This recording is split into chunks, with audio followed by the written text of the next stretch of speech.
Hey everyone, this is Old School from WhatTheBuck.net coming to you live from One Buck Place from the cool comfort of my vehicle. Thanks for tuning in to the Periscope. I know I got some feedback from you guys about my Periscopes during the game. Sorry they were not a high enough quality. I'm still new to Periscope, so I'm still learning the ins and outs. I'll try and get those better for the next session. To recap today, it was highs and lows, joy and pain. A perfect example was 2 plays in a row. We had Jameis Winston connect on a great pass under pressure for a long gain, followed by an interception on the next play. And that was sort of how practice seemed to go today. A couple of you guys asked me to look for Mr. Iosefa. When I did see him in the game, he did play well. I think that the fullback position is going to be interesting. You guys know I'm a big Jaworski Lane guy, but Iosefa looks good. I think we can hide him on the practice squad. I think we're the only people who really know who he is right now, and that's okay. Had a really good discussion with some of the other folks in the stands today about Mike James, who's a guy that's kind of lost in the shuffle in the running back position right now. And I don't understand why. It's not a talent situation. So I think one of the things we have to look at is guys that can play special teams. You got a guy like Shepard who really made it on special teams last year. Can Mike James contribute enough on special teams that we can gain that added cushion of a really solid running back to keep on the roster, find him a spot? Because quite obviously you're going to have Doug Martin, you're going to have Sims.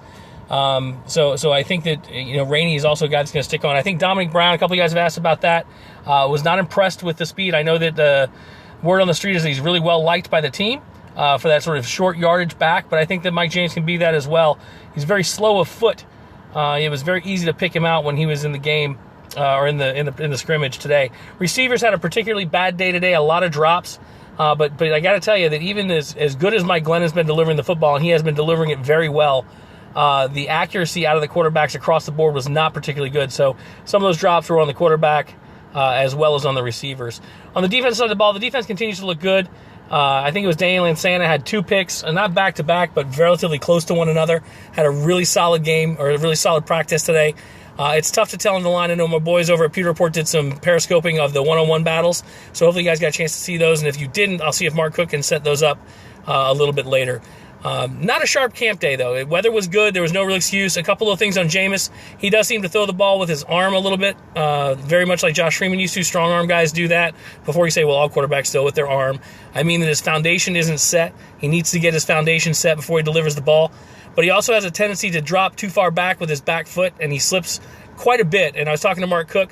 He said he did that in college too. I didn't watch him as much in college as Mark did, obviously as an FSU guy. But we saw that a lot today. So that's one of the things I suspect the coaching staff will work on. I'm going to try and be back here again tomorrow. We've got our show tonight at 9 o'clock Eastern Time, WhatTheBuck.net. Love to see you guys in there. Until then, we'll talk to you next time we can. Thanks, guys.